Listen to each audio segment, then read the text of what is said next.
Cześć, nazywam się Sylwia Błach i zawodowo jestem programistką oraz pisarką, a w wolnym czasie zajmuję się blogowaniem. Przede wszystkim jednak jestem osobą, która nie potrafi się nudzić. Kocham pisać i robię to od najmłodszych lat. Aktualnie mam na koncie 5 książek oraz kilkanaście opowiadań publikowanych w antologiach i czasopismach. W tym roku ukazały się 2 moje powieści.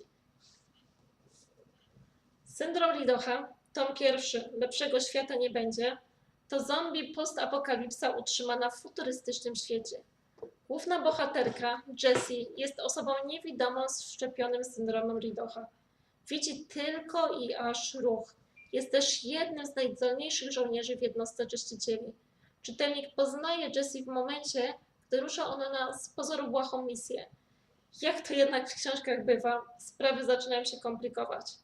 Polska przyszłości nie jest krajem, który kobieta pamięta z dzieciństwa, a dotychczas spokojnie nie umarli, stają się nad wyraz agresywni. Wampiry, potwory, upiory i inne nieziemskie stwory to moja druga książka, która ukazała się w tym roku. Tym razem mamy do czynienia z pozycją skierowaną do dzieci. Wampiry, potwory, upiory to leksykon stworzeń fantastycznych. W każdym rozdziale znajdziemy opis potwora bazujący na popkulturze, wierzeniach, mitologii, a oprócz tego krótką bajkę, mającą dokładnie 100 słów. To Drabl, jedna z form literackich, które uwielbiam tworzyć. Moim drugim ukochanym zajęciem jest programowanie. Pracuję w ośrodku badawczym, Poznańskim Centrum Superkomputerowo-Sieciowym, afiliowanym przy Instytucie Chemii Bioorganicznej Polskiej Akademii Nauk. Zajmuję się tam m.in. programowaniem z wykorzystaniem silnika Unity 3D. Ponadto jestem doktorantką na Politechnice Poznańskiej. Zainteresowało mnie badanie sieci społecznościowych i tworzenie algorytmów. Kocham robić naukę i robić gry i staram się te pasje połączyć. Moja gra Snowman Revenge dostępna jest na Androida w Google Play. Biorę udział w różnych prelekcjach. Przez rok byłam w komitecie organizacyjnym Game Industry Conference, szanowanej konferencji poświęconej grom, a także byłam przewodniczącą koła naukowego Ruch Projektantów Gier. Od jakiegoś czasu współpracuję z firmą Coders Trust. Prowadziłam 2 edycje szkolenia WordPress i freelancing, ucząc kobiety, które chcą się przebranżowić, jak się robi strony internetowe z wykorzystaniem oprogramowania WordPress. W wolnym czasie prowadzę 2 blogi. Blog vamppv.pl poświęcony jest modzie i urodzie. Prezentuję na nim swój styl i sesje zdjęciowe, w których biorę udział. To moja odskocznia od ciągłej pracy przy komputerze, a także świetna zabawa. Natomiast na blogu sylwiabłach.pl dzielę się swoimi sukcesami, opowiadam o literaturze i programowaniu, a także omawiam tematy dotyczące niepełnosprawności, tego jak nasz kraj jest przystosowany.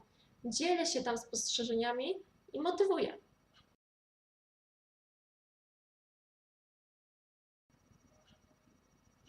Uwielbiam, gdy coś się dzieje i nie potrafię zbyt długo wysiedzieć w jednym miejscu, dlatego bycie w ciągłym ruchu i realizowanie jak najbardziej szalonych planów jest dla mnie naturalnym stanem. Dużo zawdzięczam temu, jak zostałam wychowana, bez taryfy ulgowej. Mocno też we mnie siedzi świadomość, że nie będzie drugiej szansy, by przeżyć życie jak najlepiej, dlatego chcę korzystać z każdej chwili. Karierę zawodową zaczynałam od drobnych zleceń copywriterskich.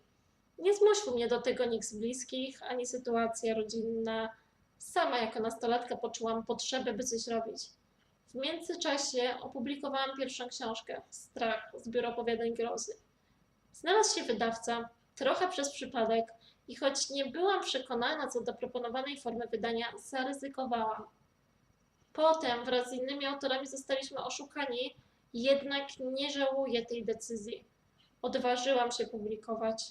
Poczułam wiatr w skrzydłach, zaczęłam jeździć na festiwale fantastyczne i prowadzić prelekcje. Potem zostałam dostrzeżona przez Fundację Jedyna Taka i nawiązałam z nimi współpracę. Działałam przy wyborach Miss Polski na wózku, przy projekcie Jedyna Taka Mama, w integracyjnej agencji modelek Butterfly. Tworzyłam strony www, brałam udział w pokazach mody, występowałam w mediach, organizowałam przeróżne wydarzenia. Wtedy też zrozumiałam, że lubię przemawiać i zaczęłam wypatrywać każdej okazji do wystąpień publicznych. Niedawno fundacja organizowała wybory Miss Świata na wózku, a ja, chociaż bezpośrednio przy gali finałowej nie działałam, to jestem dumna, że na początku tego projektu mogłam brać w nim udział. Informatyka zainteresowała mnie na studiach. Na studia informatyczne na Politechnikę Poznańską poszłam trochę z przypadku, nie wiedząc, czego chcę od życia, i nagle się w tym zakochałam. Teraz próbuję zrobić doktorat, zająć się nauką. Pracuję też zawodowo jako programistka i to najlepszy styl życia, jaki mogłam sobie wybrać. Dużo działo się przez przypadek, choćby blogi. Założyłam je, moim zdaniem, przez przypadek. Nagle poczułam ochotę, by podzielić się swoimi zdjęciami. Wiele osób mówiło mi, że mam fajny styl ubierania i że powinnam pokazać to światu. W ten sposób powstało vampv.pl. Jednocześnie chciałam mieć miejsce, w którym opowiem o swojej literaturze, pochwalę się nowymi publikacjami, podzielę grami, które stworzyłam, czy po prostu pogadam o tym, co mnie zirytowało jako osobę na wózku, o jakichś barierach architektonicznych czy mentalnych. I w ten sposób powstało sylwiabłach.pl. Stopniowo rozwijałam te pasje i teraz mogę powiedzieć, że blogi odniosły kilka większych sukcesów. Dzięki Sylwia Błach brałam udział w konsultacjach jednej z poznańskich galerii handlowych pod kątem przystosowania dla osób niepełnosprawnych. Brałam też udział w różnego rodzaju eventach, jak na przykład debacie doradczo-programowej Konwencji o prawach osób niepełnosprawnych ONZ. VampV sprawiło, że poczułam się pewniej w swojej skórze i połączyło mnie z ludźmi z całego świata. Udzielałam wywiadów dla szanowanych zagranicznych blogów, byłam zapraszana na różne wydarzenia, poznałam masę świetnych ludzi z całego świata. W zeszłym roku zostałam wybrana jedną z 6 najbardziej inspirujących kobiet na świecie w konkursie Modeled by Role Models Nowy Wymiar Piękna Panache. Byłam też finalistką konkursu Mocne Strony Kobiety magazynu Cosmopolitan, a wywiad ze mną ukazał się w Wysokich Obcasach. O swojej książce opowiadałam na antenie Radia Czwórka, a na antenie Radia Września Syndrom Lidocha był czytany przez 2 miesiące w całości. Wzięłam też udział w teleturnieju Milionerzy i miałam szansę usiąść naprzeciwko prowadzącego. Robiłam bardzo dużo i mogłabym opowiadać o tym godzinami, ale nie mam tu tyle czasu. Dlatego zachęcam do zajrzenia na mojego bloga czy fanpage Sylwia Błach na Facebooku. Tam dzielę się swoją historią i inspiruję do działania.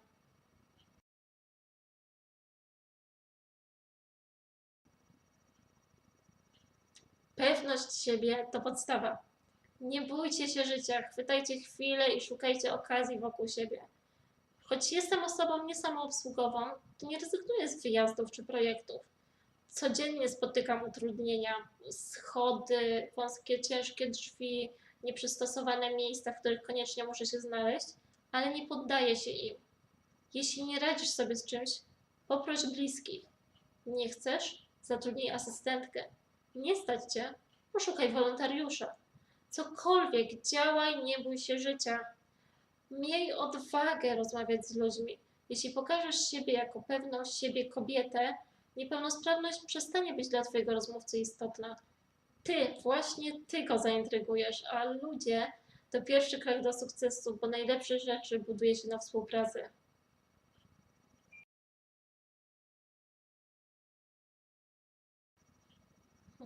Upór, sumienność i dobrą organizację czasu pracy.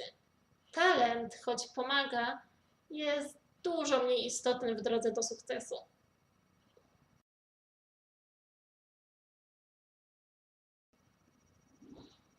Jestem mentorką w szkoleniu Wordless and Freelancing w firmie Coderstras i jest to dla mnie wspaniała przygoda. Patrzenie, jak osoby, które nigdy nie miały nic wspólnego z komputerami, nawet nigdy nie zainstalowały żadnego programu na komputerze, po 2 miesiącach wiedzą, czym jest serwer lokalny, czym jest domena, potrafią zrobić własną stronę www. To niesamowite. Jestem z tymi kobietami, motywujemy się, znamy historię i bardzo to lubię.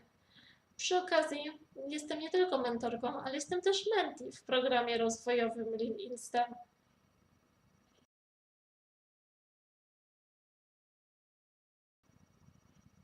Przede wszystkim trzeba być systematycznym, ustalić, co dla nas jest ważne. Pomaga w tym chociażby bardzo proste ćwiczenie z zegarem. Trzeba wziąć kartkę i narysować okrąg, który jest naszym zegarem.